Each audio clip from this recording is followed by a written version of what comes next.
para todos, bienvenidos, tome su lugar. Bienvenido Pastor Carlos Arturo Quinche, bienvenido Carlos Arturo Dueñas, tiene aquí casi un tocayo.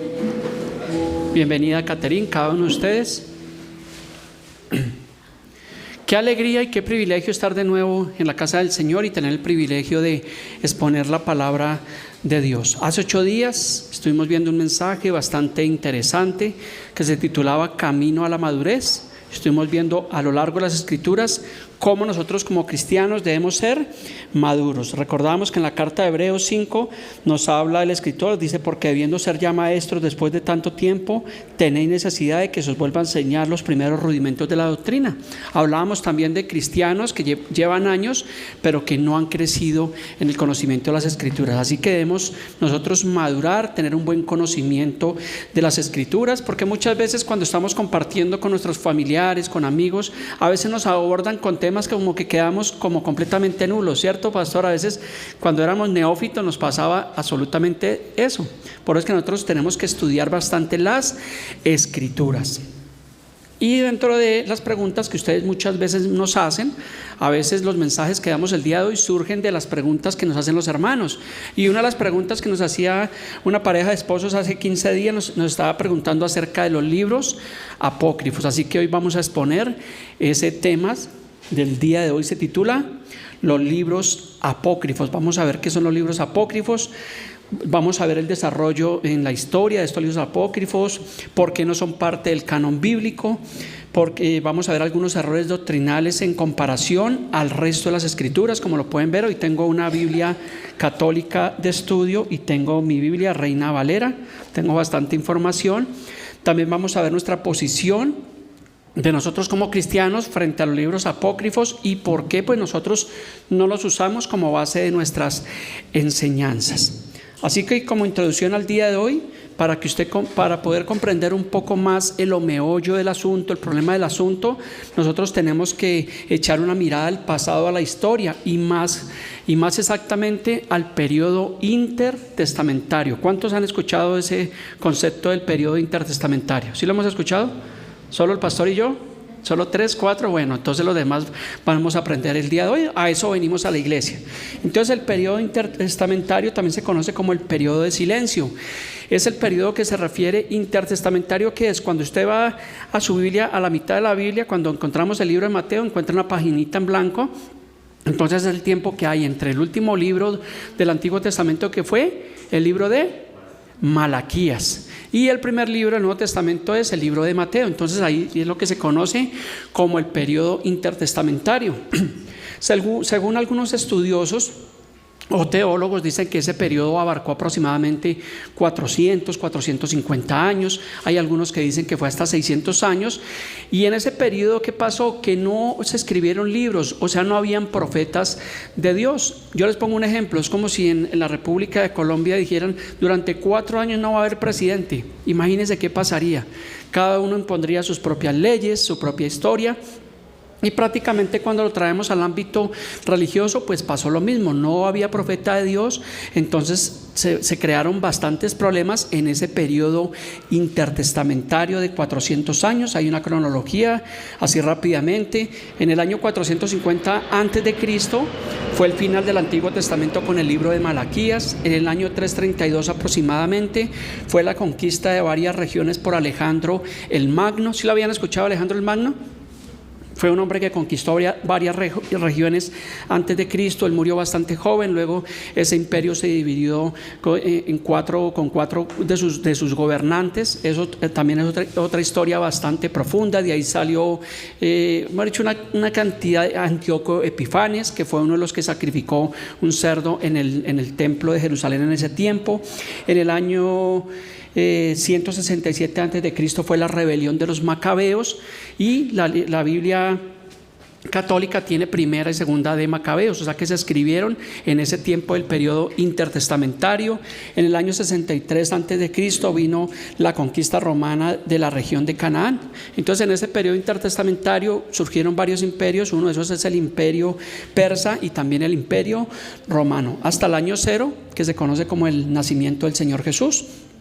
Entonces, como le decía, hubo varios dominios. Estuvo el dominio persa, el dominio griego, la rebelión de los macabeos, el dominio romano, que estuvo desde el año 63 a.C. hasta el año 135 después de Cristo. Los romanos conquistaron toda la región de Canaán, que es lo que se conoce hoy en día como la región de Israel. Y en el año 65 después de Cristo, los romanos llamaron a esa parte Palestina, que significa tierra de los filisteos. También encontramos es bastante importante realmente la historia para poder comprender el problema o lo que pasó con los libros apócrifos. En el periodo intertestamentario también estaba la preparación para la llegada realmente del Mesías. Y allí algo que también pasó para tener presente en el periodo intertestamentario, se dio lugar a algo que se llama la Septuaginta. ¿Sí hemos escuchado ese término? ¿No lo hemos escuchado? Bueno, hoy saben. La Septuaginta, para que ustedes lo sepan, fue la primera traducción de los rollos originales que estaban escritos en hebreos. Fue la primera traducción ¿a qué? Al griego. Entonces fue la primera traducción que hubo realmente del Antiguo Testamento. Y dentro de esa Septuaginta, ellos incluyeron, obviamente tradujeron muchos de los libros apócrifos, y la Septuaginta incluyó los libros apócrifos. Vamos a mirar para que usted vaya entendiendo qué es apócrifo. Entonces, apócrifo significa falso o fingido, que simula, que imita o parece ser real sin realmente serlo. Es un adjetivo dicho de una obra especialmente literaria de dudosa autenticidad en cuanto al contenido de la atribución. Entonces, cuando hablamos de libros apócrifos, significan que pueden ser falsos, que pueden ser fingidos, que pueden ser simular, que parece que fueran reales, pero que realmente no lo son. Y la palabra deuterocanónicos, que también los libros apócrifos se conocen como deuterocanónicos, significan del segundo canon y se refiere a los libros que no han sido considerados como inspirados. Entonces, cuando escuchamos la palabra apócrifos o deuterocanónicos, son libros que no fueron inspirados, que no fueron tenidos en cuenta realmente en el canon bíblico cristiano nuestro. En el canon bíblico de los católicos, ellos sí, aproximadamente en el año 1530, aproximadamente en el Concilio de Trento, ellos oficialmente incluyeron esos libros oficialmente. Voy a nombrarle algunos libros apócrifos de la Septuaginta. Está el libro de Tobit, está el libro de Judith, el libro de Esther, el libro de Sabiduría de Salomón, Eclesiástico, también conocido como Siracida, Primera y Segunda de Macabeos, el libro de Baruch, la carta de Jeremías, Primera de Esdras, Segunda de Esdras. Y aparte de los libros apócrifos que contiene esta Biblia católica de estudio, hay muchísimos más libros. Se dice que de tantos libros apócrifos que hay, se podría hacer otra Biblia. Recuerden que Biblia significa un conjunto de libros. Está el libro de Enoc, está el Evangelio de Bernabé, el Evangelio de Pedro, el Evangelio de Felipe, de Nicodemo, el Apocalipsis de Esdras, el Apocalipsis de Abraham, el libro de Jacer, el testamento de los 12 patriarcas, libros del rollo del mal muerto y el libro de los jubileos, etcétera, etcétera. Hay muchísimos libros que obviamente se consideran como apócrifos, o sea que no son inspirados. Y como le digo, si se cogieran todos esos libros, pudieran hacer realmente otra Biblia apócrifa. Entonces es importante que nosotros tengamos realmente el conocimiento de este tema. ¿Por qué? Porque, como les decía, cuando los católicos nos abordan con ese tema, nosotros no nos sentamos con ellos a contender, sino a explicar las escrituras, a mostrarles a Cristo. Pero pues ellos digamos que de cierta forma ellos tienen dos argumentos contra nosotros. Dicen, es que ustedes no creen en María. Es el primer argumento que tienen los católicos. ¿Nosotros qué respondemos? Que sí creemos en María porque la Biblia lo registra, pero no la veneramos, ¿cierto? Porque es la madre del Señor Jesucristo, más no la madre de Dios, y pues empezamos por ese lado. Y la segunda parte es que ellos nos dicen es que ustedes los cristianos le quitaron libros a la Biblia. Entonces uno como que si no sabe, oiga, ¿será verdad eso? Entonces hay que conocer la historia para saber qué fue lo que pasó, y cuando te mencionan eso, entonces son los libros apócrifos o deuterocanónicos. Y la forma más fácil de comenzar con ellos en amor, porque no se trata de contender, es decirle, bueno, tú sabes cuáles son esos libros, has leído esos libros, y ahí ya los vamos, yo creo que ahí ya los vamos dejando como noqueados. Para darle la estocada final, pues yo los invito a que ustedes de vez en cuando, pues aunque no utilizamos esos libros apócrifos como enseñanzas bíblicas bases, usted puede leerlos y compararlos con el resto de la Biblia, hacer un estudio juicioso. Eso fue lo que yo hice. Entonces, Mirellita me hizo la pregunta y yo tenía un conocimiento previo, básico, pero que dice que cogía la tarea de estudiar esa semana, estudiar esos libros. No pude terminarlos todos porque estaba escudriñándolos, mirando, sacando obviamente pues conclusiones para poder hacer la exposición del día de hoy. ¿Me están entendiendo hasta este punto? Bueno, vamos a estudiar el libro de Tobit. Voy a utilizar hoy la Biblia católica. Entonces el libro apócrifo de Tobit, también conocido con el nombre de Tobías, es un relato, una historia alrededor de dos familias israelitas que vivían en el desierto. Le voy a leer de esa Biblia, no tengo los versículos ahí. Entonces el libro de Tobit, en su capítulo 1, dice que esta es la historia de Tobit. Tobit era hijo de Tobiel, de la tribu de Neftalí. En el capítulo 1 nos muestra que Tobit vivía realmente en el destierro y era un hombre muy piadoso, un hombre bastante generoso que él hacía obras de caridad. Dice en el capítulo, llegando al capítulo 2, dice que en los tiempos de Salmanar, dice que él ayudó muchas veces con obras de caridad a los demás israelitas. Dice que él compartía su pan con los que tenían necesidad. Pero cuando llegamos al capítulo 2 de Tobit, dice que él empezó a quedar ciego. Resulta que Tobit, dentro de las obras de caridad que él hacía en los tiempos cuando perseguían a los israelitas y los mataban, entonces resulta que Tobit recogía esos cadáveres de la plaza principal y él iba y los enterraba. Dice aquí la escritura, dice que él robaba esos cadáveres, decía, y los enterraba, porque obviamente pues había una persecución contra los judíos, contra los israelitas. Entonces él tomaba esos cuerpos que quedaban allí en la plaza y él los enterraba, hacía las veces de sepulturero, pero él lo hacía obviamente dentro de las obras de caridad. Entonces dice que la vez pasada, en el capítulo 2, lo estuvieron buscando para matarlo por hacer eso, porque dijeron, este hombre Tobit es el que roba los cadáveres y va y los entierra. Entonces lo estaban buscando, ¿para qué? Para matarlo. Entonces una noche él bastante cansado, dice que en el capítulo 2, dice que él se lavó bien después de haber enterrado a esos muertos. Dice, salió de su casa, dice, salí de mi casa y me acosté junto a la pared de fuera con la cabeza descubierta porque estaba haciendo mucho calor. No sabía que sobre la tapia o sobre el techo encima de mí había unos pájaros, los cuales dejaron caer excremento caliente en mis ojos y me salieron nubes. Esas nubes son cataratas.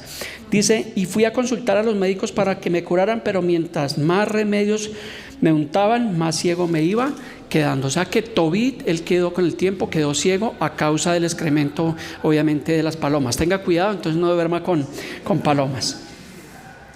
Más adelante en el capítulo 3 se empieza a nombrar otros personajes. Entonces está Tobit, está Tobías, que es su hijo, está la esposa de Tobit, y se nombra una mujer que se llama Sara. Este libro dice que era una mujer bastante hermosa. Me disculpan que tengo un poco de afección en la garganta estos días por el clima, pues realmente ha sido complejo. Entonces en el capítulo 3 dice que el mismo día una mujer llamada Sara, hija de Raguel, que vivía en la ciudad de Ecbatana, en el país de Media, tuvo que sufrir también los insultos de una criada de su padre. Resulta que Sara había sido dada en matrimonio 7 veces, pero en cada caso Asmodeo, ahí se nombra un demonio que se llama Asmodeo. Resulta que este demonio es un demonio de la lujuria. Asmodeo se asocia a la lujuria, a la sensualidad, y también en la historia de Tobit este demonio se muestra como un demonio celoso. Entonces resulta que esta mujer se había casado 7 veces y en la noche de bodas, ¿qué creen que pasaba? Que el demonio Asmodeo los mataba realmente a todos. O sea, yo puedo decir que esta era como la viuda negra. Y dice acá, entonces la criada le dijo, tú eres la que matas a tus maridos, le dijo a Sara. Ya has tenido 7 maridos y no has podido llevar el apellido de ninguno de ellos. Entonces para esta mujer Sara, según el libro apócrifo de Tobit, era una desgracia que padecía esta mujer. En el capítulo 4, más adelante, Dice que aquel mismo día se acordó Tobit de la plata que Gabael tenía en depósito en Ragüez de Media. Resulta que Tobit había dejado un depósito de una plata hacía 20 años. Ya vamos a mirar la historia, porque en la historia aparece Asael, que es el ángel Rafael, y se teje una historia donde Tobías envía al ángel como mensajero y dice: vaya, recupéreme la plata que mi papá dejó hace 20 años en ese depósito. Entonces cuando empezamos a leer todo esto, vemos que no es una historia que es cuerda, sino que realmente es como un cuento. Continuamos, vamos al capítulo 5. Entonces el viaje de Tobías a Media. Entonces respondió Tobías a su padre, porque su padre le dijo: bueno, consiga un amigo de confianza y váyase a Gabael y recójame esa platica que tenemos por allá hace 20 años guardada. Yo firmé un recibo, dice Gabael me dio un recibo firmado y yo le di un comprobante firmado también. Luego lo partí por la mitad y cada uno tomó su parte. Yo puse mi parte con la plata.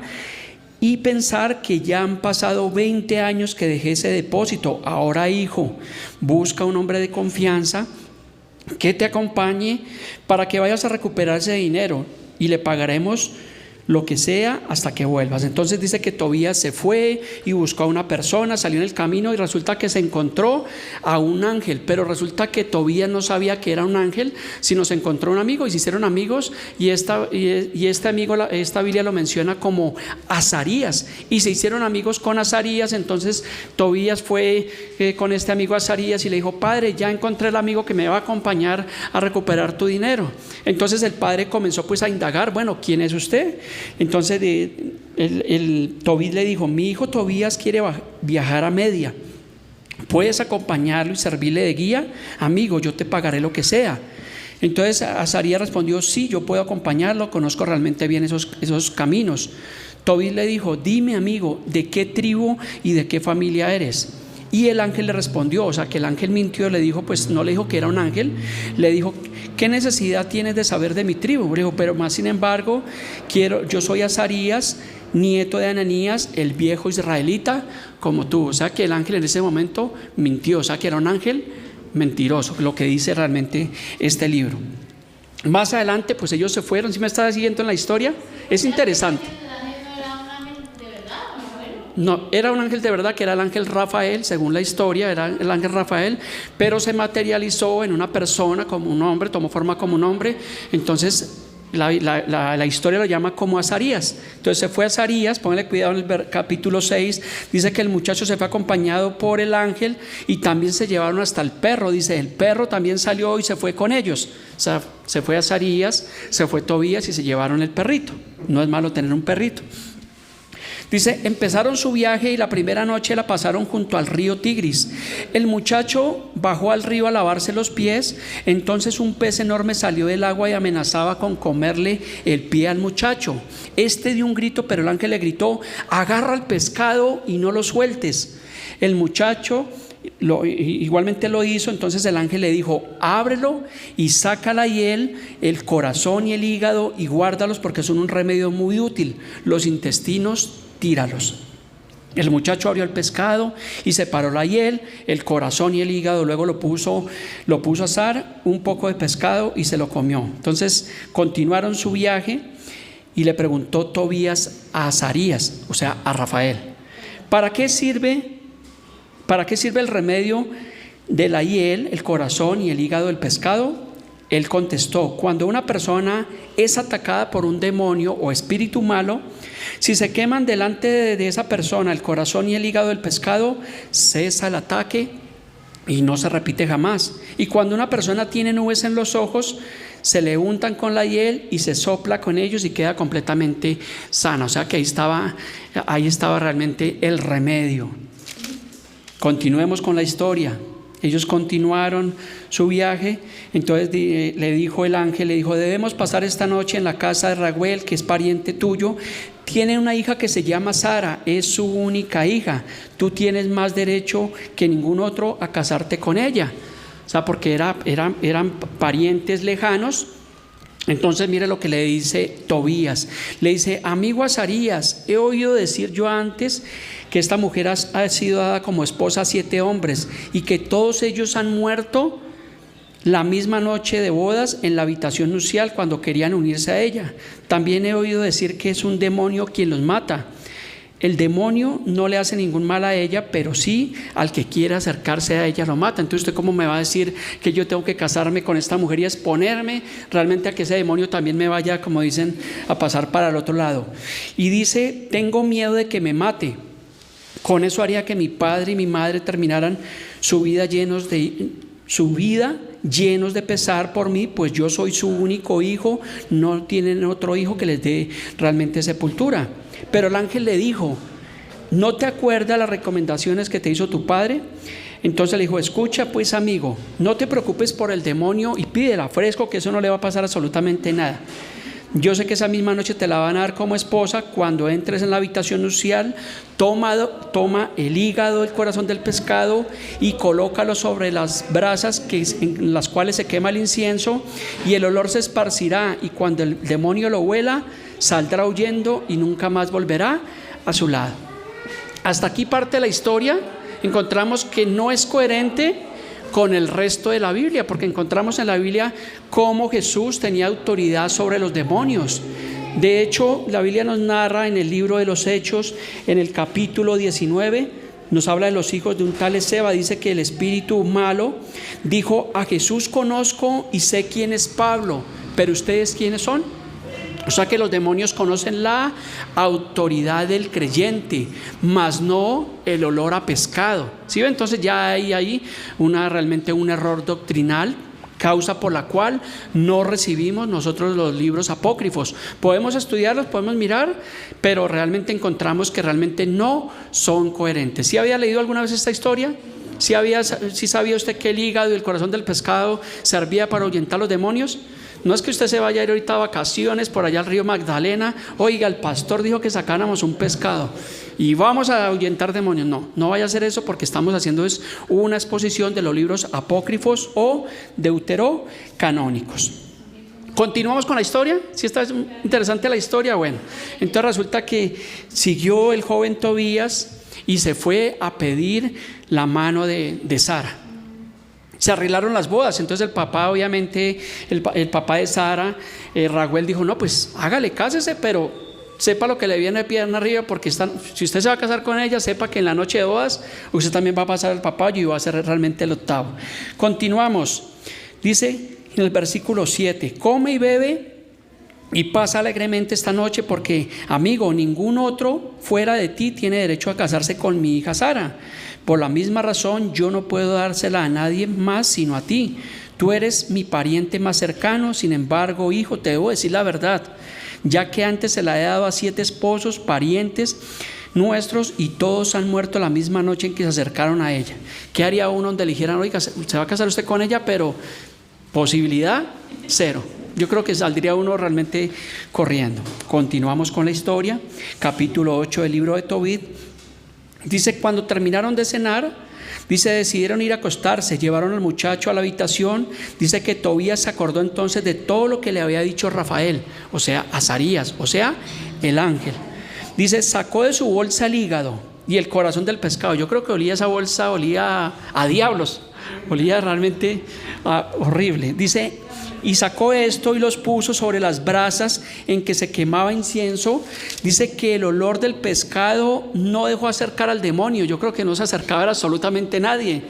Yo creo que este hombre tenía tal vez un gancho ahí en la nariz, porque imagínese el olor del pescado y ya varios días. Y dice que el demonio no se acercó y salió huyendo por el aire hasta la parte más lejana de Egipto, y allí se fue Rafael y lo encadenó. Imagínese el tema de la historia. Entonces realmente no es realidad. Continuemos aquí más adelante. Mientras tanto, Raguel, en la noche de bodas, dice que llamó a sus criados y se fueron a cavar una fosa, pues pensaba, si acaso ha muerto, que la gente no se burle de nosotros y nos insulte. Cuando terminaron de cavar la fosa, volvió Raguel a la casa, llamó a su esposa y le dijo, manda una de las criadas que entre sí y mire si Tobías está vivo, y si está muerto, lo enterramos sin que nadie se dé cuenta. Ellos dijeron, no, este muchacho también va a pasar el papayo, entonces vamos a enterrarlo para que nadie se dé cuenta y la gente no se burle realmente de nosotros. Pues resulta que la criada fue y entró allá al cuarto y los vio ya entrepiernados, durmiendo tranquilitos, felices. Ya se había consumado el matrimonio y fue obviamente y le dio la información allí a Raguel.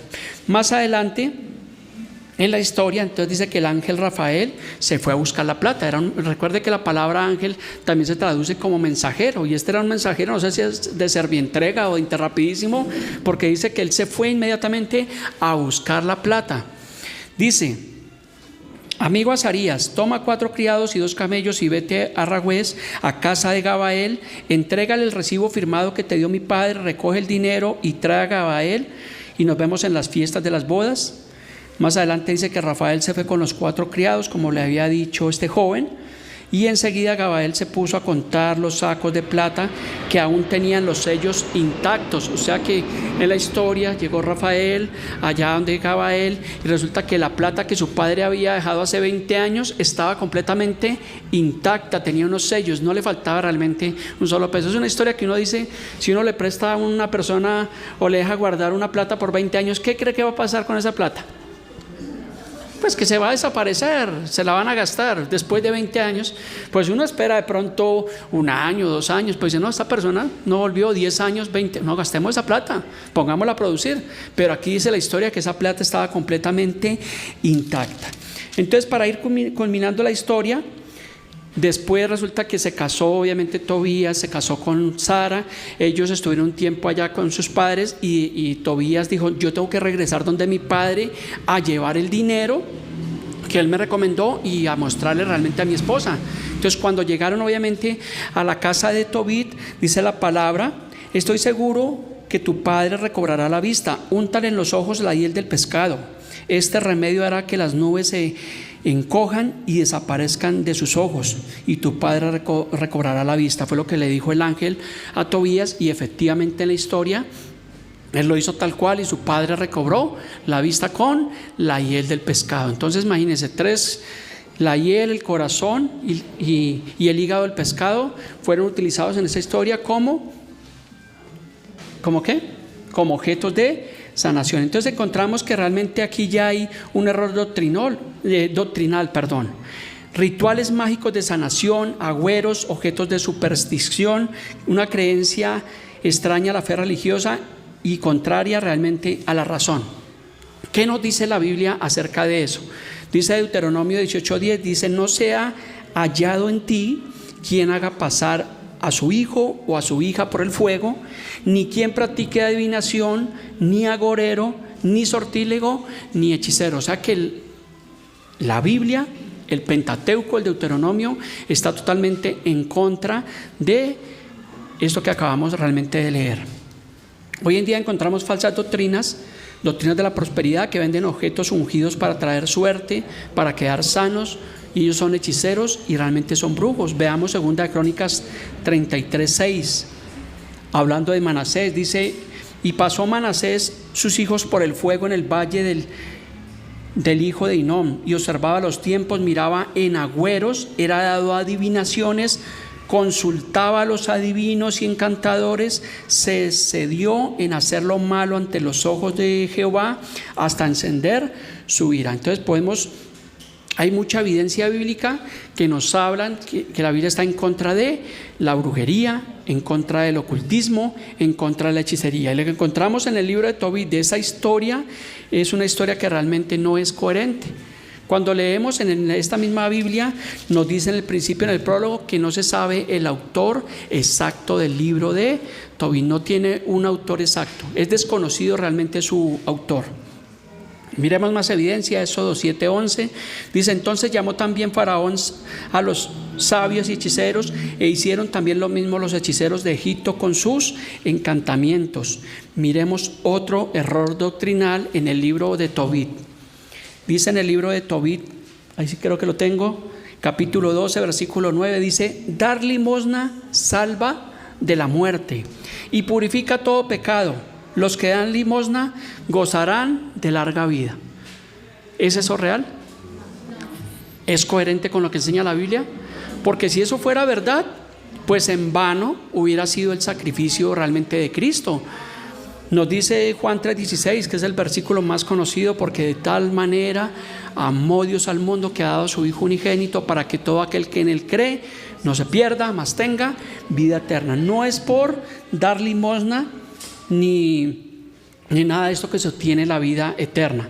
Juan 3:36 también nos dice: el que cree en el Hijo tiene vida eterna, pero el que rehúsa, el que rechaza creer en el Hijo, dice, no verá la vida de Dios, sino que la ira de Dios está sobre él.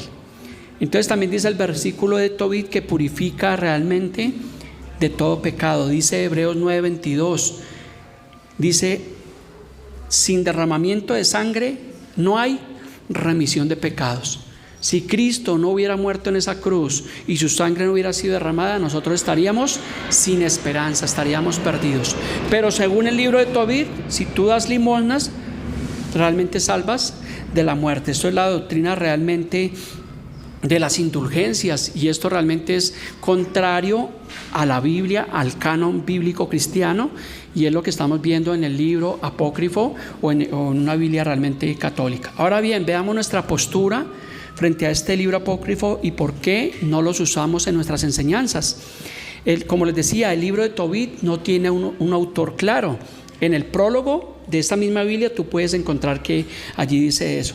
Dice: pero se le atribuye a un historiador judío con conocimientos de historia y de la ciencia de Dios.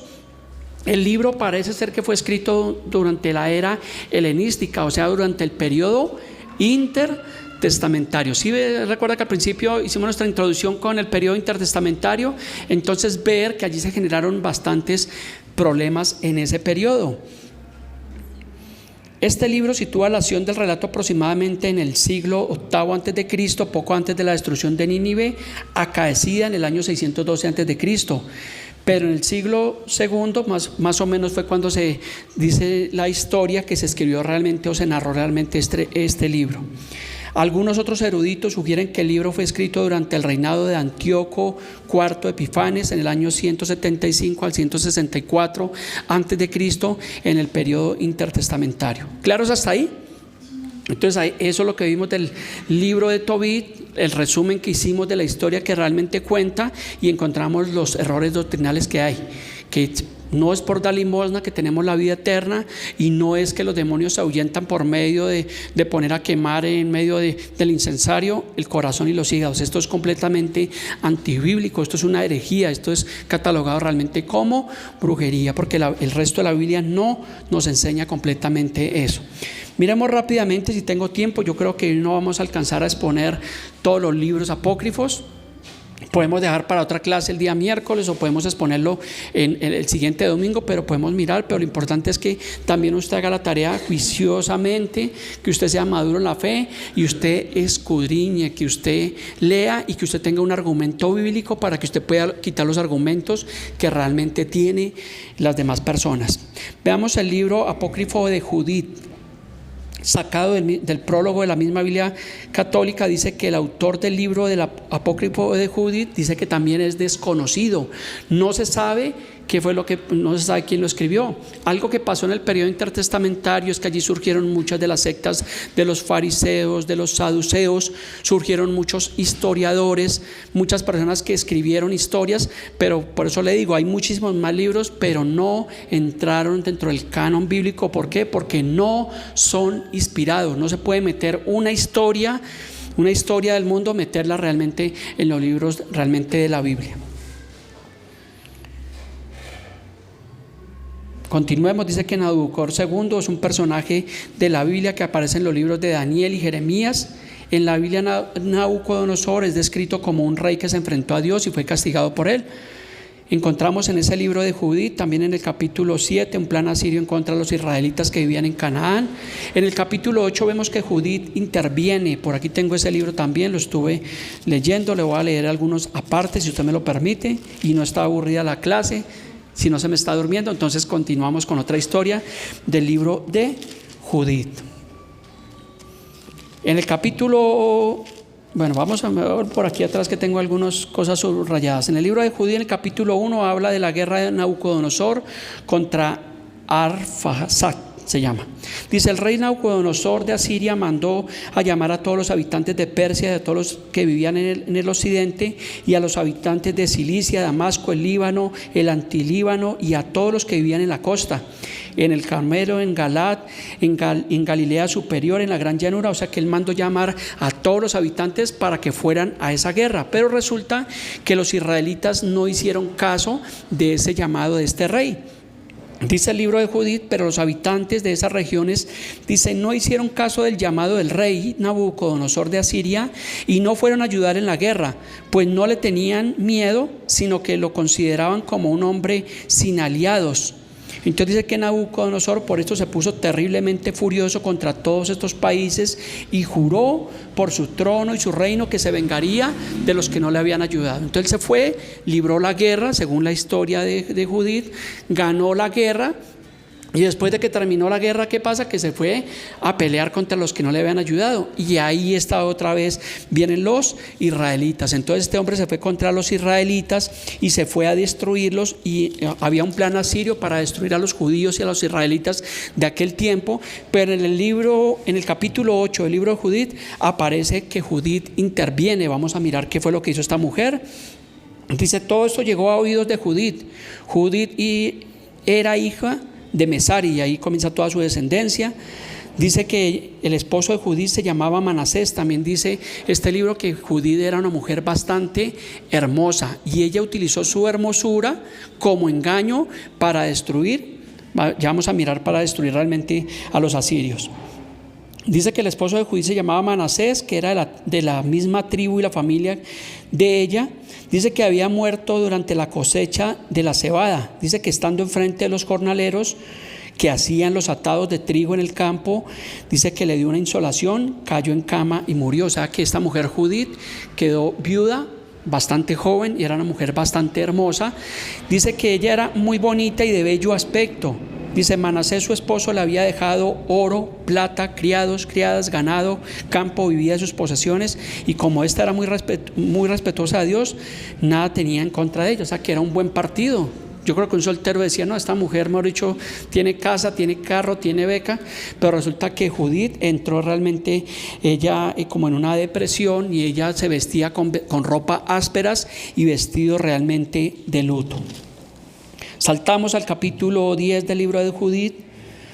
Dice: se puso de pie y llamó a su criada y bajó al piso inferior de su casa, donde acostumbraba a pasar los sábados y las fiestas. Se quitó las ropas ásperas que llevaba puestas y los vestidos de viuda. Se bañó, se untó de perfumes, se peinó, se puso bien bonita, se puso una diadema, se vistió con ropa de fiesta como lo hacía cuando vivía con su esposo Manasés. Luego se puso sandalias, brazaletes, collares, anillos. Imagínense todo lo que la cartera de esta mujer, todo lo que cargaba, aretes y en fin todas sus joyas. Se arregló lo mejor que pudo como para llamar la atención de cualquier hombre que la viera. O sea, ella quitó su luto que tenía, sus ropas ásperas, y se puso bastante hermosa. Y obviamente, pues como era una mujer bella, pues obviamente empezó a llamar la atención de las personas.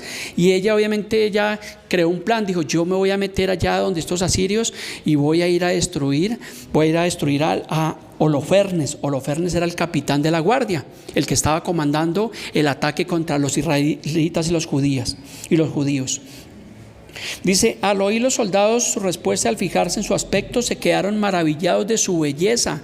Entonces obviamente le comentaron a Holofernes lo que había pasado y le dijeron que esta mujer lo estaba buscando. Aquí continúa la historia. En el capítulo 12 dice que apenas entró Judith y se sentó, Holofernes sintió una terrible pasión por ella y un grandísimo deseo de gozarla. Desde el primer día que la vio estaba esperando el momento de seducirla. Holofernes le dijo: bebe y diviértete con nosotros. O sea que este capitán quería realmente tomar a esta mujer. Y obviamente pues ella se puso realmente, dice más adelante, que Holofernes estaba tan contento de verla que bebió demasiado vino, más que el que nunca había bebido en toda su vida. Lo emborrachó, y luego, después de que lo emborrachó, ¿qué creen que pasó? Lo mató. Esto parece una historia macabra. Dice más adelante que en el capítulo 13 Judith oró al Señor y dijo: dame fuerza, Señor Dios de Israel, en este momento. Dice que descargó entonces 2 fuertes golpes en el cuello de Holofernes y le cortó la cabeza. e hizo rodar de la cama el cuerpo y desprendió de sus soportes en el pabellón. Más adelante dice que sacando del costal la cabeza se la mostró y les dijo: miren la cabeza de Holofernes, el comandante en jefe del ejército asirio. Aquí está. Dice: mi belleza fue una trampa que le causó la perdición. Mucho cuidado con las mujeres bellas. Más adelante, entonces, en la historia, obviamente ella hizo esto, ella obviamente llevó la cabeza en un costal, la llevó a los israelitas y dijo: miren, aquí derrotamos. Luego se supo, obviamente los guardias se dieron cuenta de lo que había pasado y dice que prácticamente esa fue el triunfo, porque ellos tuvieron miedo de que una mujer hebrea se les hubiera metido sigilosamente y hubiera matado a su comandante Holofernes. Holofernes era la mano derecha del rey Nabucodonosor, que nombra la historia. Eso es lo que habla del libro de Judith. ¿Interesante? ¿O no es interesante? Vamos a mirar otro libro, creo que tengo unos minutos. Vamos a pasar al libro apócrifo de Esther. Por acá lo tengo. También dice que ese libro no se conoce su autor. Dice que se pudo haber compuesto al final del periodo persa en el siglo IV a.C., entre los años 332 y 63 a.C., es lo que dice el prólogo de eso. El libro de Esther, nosotros lo tenemos en la Biblia cristiana. ¿Sí han leído el libro de Esther? La única diferencia que yo pude encontrar es que en la Biblia apócrifo dice que habla del sueño de Mardoqueo. Recuerden que habla de Mardoqueo, habla de Esther, habla de un hombre malvado que se llamaba Amán, que fue llevado a la horca. Es la única diferencia que encontré, pues de resto no hay. Vamos a saltar al libro de los Macabeos. Primera y segunda de Macabeos. Recuerde que el libro de primera y segunda de Macabeos fue escrito en el periodo intertestamentario.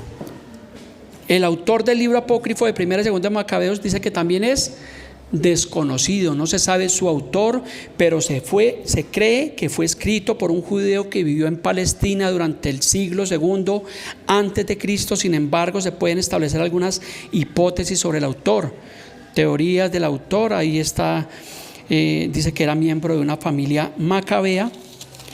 Vamos a leer algunos errores doctrinales. Estuve leyendo ese libro. Permítame un segundito, me voy a saltar algunas cosas porque tengo bastante información. Errores doctrinales, segunda Macabeos 12:42. Para ir concluyendo la enseñanza del día de hoy de los libros apócrifos, miramos 3 libros prácticamente por encima. Los errores doctrinales que encontré en este libro son estos. Segunda Macabeos 12:42. Habla de la doctrina del purgatorio. Segunda Macabeos 12:42 dice: e hicieron una oración para pedir a Dios que perdonara por completo el pecado que habían cometido. El valiente Judas recomendó entonces a todos que se conservaran limpios de pecado, ya que habían visto con sus propios ojos lo sucedido a aquellos que habían caído a causa del pecado. Hasta ahí todo va bien. Versículo 43 dice: después recogió unas 2,000 monedas de plata y las envió a Jerusalén para que se ofreciera un sacrificio por el pecado. Hizo una acción noble y justa con miras a la resurrección. O sea que entre tú más des, más va a ser salvo. Y eso lo han cogido hoy muchas doctrinas cristianas, ¿cierto, pastor? Que obviamente basan que si tú entre más des a Dios tus diezmos, tus ofrendas, tus primicias, tus pactos, entonces que tú vas a tener prácticamente mayor seguridad de la salvación. Eso es completamente una herejía, eso es antibíblico, eso es brujería, eso es manipulación. Y yo creo que más de uno de los que estamos acá, por mucho tiempo, en otras iglesias, nos comimos ese cuento. ¿Y por qué creíamos eso? Porque no escudriñamos la palabra de Dios, pero vemos que es una herejía. La salvación de Dios simplemente es por la gracia, y la gracia significa un regalo inmerecido. Ninguno de nosotros lo merecía, sino que por la gracia y el favor de Dios y por el derramamiento de la sangre del Señor, ahora pues tenemos realmente ese consuelo y tenemos realmente esa esperanza. Pero dice acá que obviamente se hizo un sacrificio por el pecado con 2,000 monedas de plata. Segunda Macabeos 12:45, pero como tenía en cuenta a los que morían, piadosamente los aguardaba una gran recompensa. Su intención era santa y piadosa, por eso hizo ofrecer este sacrificio por los muertos. Es lo que encontramos en el libro de Segunda de Macabeos, un error doctrinal que no lo podemos coger como enseñanza, como base, como doctrina para enseñar a la iglesia, porque enseñamos que la salvación es por medio de Cristo o enseñamos que se puede también por las indulgencias. O sea que hay otro camino, que hay otra verdad, porque pues está la verdad del Evangelio de Cristo y está la verdad que dice el libro apócrifo y deuterocanónico de Macabeos, que se puede hacer expiación con las indulgencias. Recuerde que eso lo practicó la Iglesia Católica por mucho tiempo. Qué triste es esto. Esta es la doctrina del purgatorio, para que Dios perdonara sus pecados. Y el libro de Macabeos concluye, y ahí vamos a concluir la enseñanza del día de hoy. El libro de Macabeos concluye, permítame, Segunda Macabeos 15. Segunda de Macabeos 15. Nos queda pendiente estudiar, si quieren, el libro de Eclesiastés para encontrar también otros errores. Eclesiástico o Siracida se llama ese libro. No es Eclesiastés el que nosotros tenemos, sino Eclesiástico, porque a veces lo confundimos. Dice Segunda Macabeos 15, 37. Permítame, refresco mi garganta. Mucha letra. Mira la conclusión que hace el escritor del libro de los Macabeos. Dice: así sucedieron las cosas relativas a Nicanor. Desde entonces la ciudad ha estado en poder de los hebreos. Dice el escritor, y yo termino aquí mi narración. Si está bien escrita y ordenada, eso fue lo que me propuse. No fue lo que Dios le inspiró, sino lo que el escritor se propuso. Dice: si está bien escrita y ordenada, esto fue lo que me propuse. Si es mediocre y sin valor, solo esto fue lo que pude hacer. Así como no es agradable beber vino ni agua solos, en tanto que beber vino mezclado con agua es sabroso y agradable al gusto, del mismo modo es una obra literaria. La variedad del estilo agrada a los oídos de los lectores, y con eso termino aquí mi relato. Imagínense cómo lo dice el mismo escritor. Está diciendo que es un relato, que fue lo que él se propuso, no lo que Dios inspiró a los santos hombres de Dios. Entonces, si ve que al escudriñar aún esa misma Biblia nos está mostrando los errores doctrinales que realmente tiene esa palabra de Dios. ¿Sí me ha entendido hasta este punto de la escritura? Amén. Estudiamos el libro de Macabeos, estudiamos el libro de Judith, el libro de Tobit, y si el Señor lo permite, después vamos a estudiar, porque voy ahí, estoy leyendo, aquí tengo esta Biblia rayada, por lado y lado, mirando los errores, el libro de Eclesiástico, que está ahí, que son bastantes capítulos, y luego sigue el libro de Sabiduría. Y estuve leyéndolos así por encima y encuentro bastantes errores doctrinales. Entonces, esos son los libros apócrifos o deuterocanónicos. Ya usted tiene aquí un preámbulo para que usted estudie, ya tiene usted unas bases, no para contender con los católicos, sino para poderles mostrar en amor, en compasión, en misericordia, que realmente son libros que no son inspirados, que no entraron en el canon bíblico que nosotros tenemos. No fue que nosotros los quitamos, es que ni siquiera los judíos en su Tanakh ellos metieron esos libros, porque recuerde que los judíos ellos solamente tienen el Antiguo Testamento, que se conoce como la Tanakh, que son 39 libros. Ellos ni siquiera incluyeron los libros apócrifos realmente en su canon. Entonces obviamente esos libros después, ya le conté la historia, en el año 1537 en el Concilio de Trento la Iglesia Católica los oficializó hasta el día de hoy. Tiene la doctrina del purgatorio, tiene la doctrina de las indulgencias, tiene el perdón de los pecados basados por obras, que lo leí en el libro de Siracidas, que hacer obras, que es lo que realmente salva, y eso es completamente falso, eso es una herejía. Entonces sí es importante que como cristianos conozcamos la historia, conozcamos las escrituras, leamos esos libros, léalos, no le va a pasar nada, léalos y usted mismo va a tener una idea, un argumento. Yo le dejo como tarea que usted saque el tiempo y escudriñe y lo lea, y nosotros vamos a crecer. Eso es dentro del crecimiento espiritual. No piense que es que el estudio es para el pastor Carlos o para mí, para este servidor. Todos tenemos que conocer las escrituras, porque si no conocemos las escrituras, ¿qué es lo que suele pasar? Que vamos a ser engañados por cualquier viento de doctrina doctrina.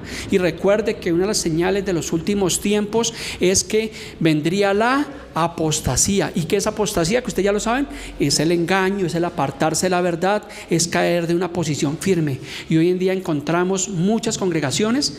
Me gustó algo que dijo el pastor Carlos, que día me decía, hay iglesias que tienen la estructura, pero no tienen doctrina.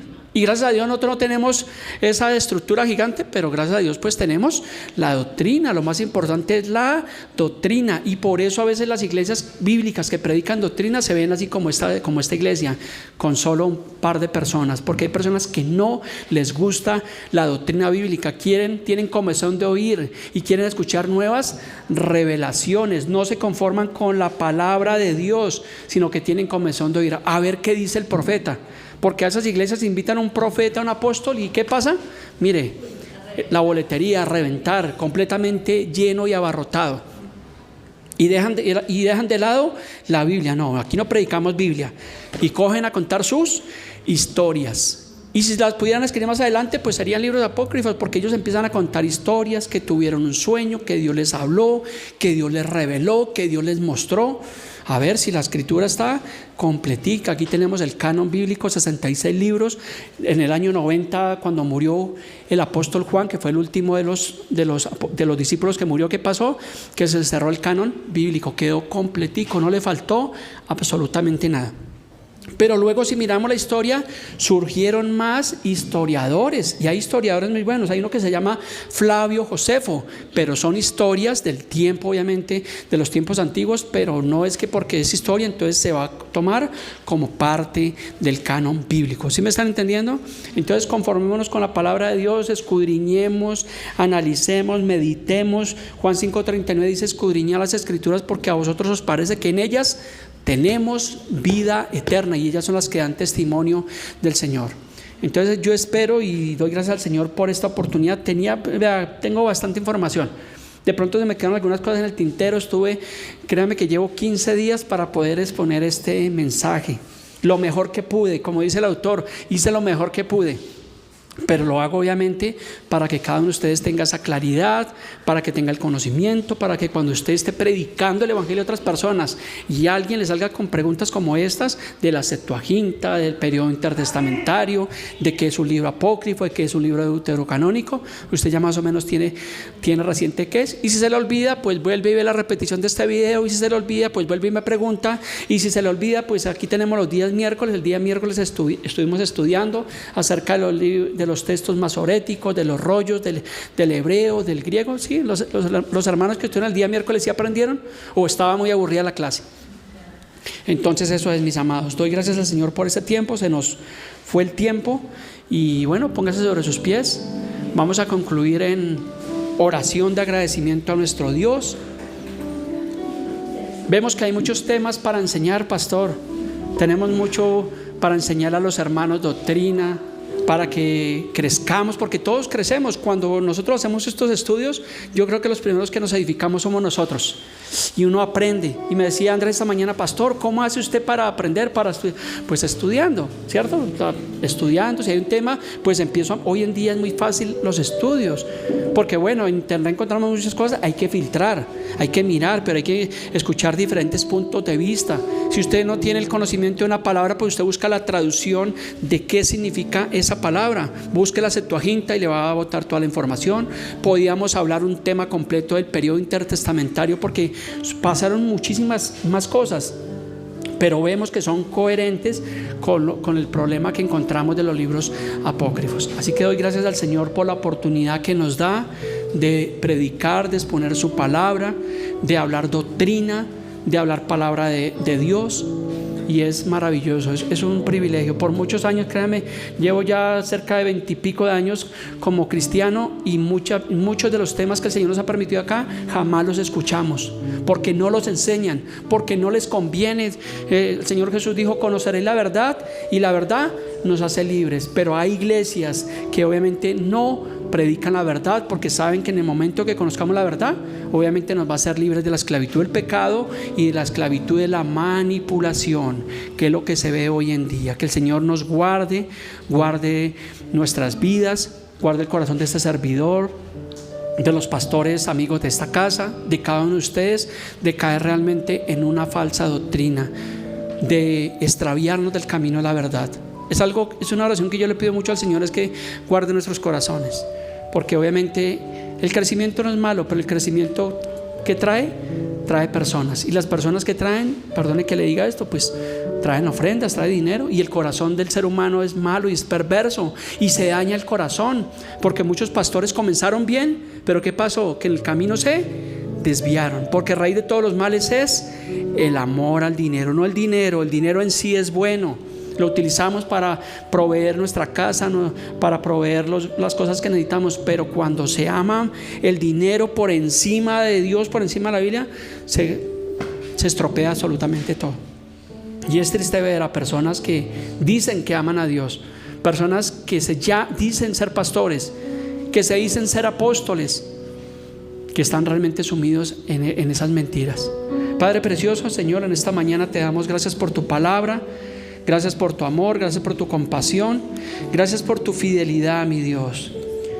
Te pedimos que tú abras nuestro entendimiento, Señor, que nos permitas crecer, que nos permitas también no solamente ser oidores, sino hacedores de tu palabra, Dios.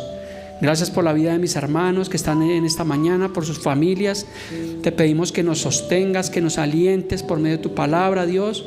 Que cada vez que conozcamos tu verdad, Señor, podamos ser afianzados en tu camino, Señor, y que no regresemos atrás, que no volvamos atrás. Por eso la importancia también de conocer parte de la historia, Señor, para no cometer los errores del pasado, Dios.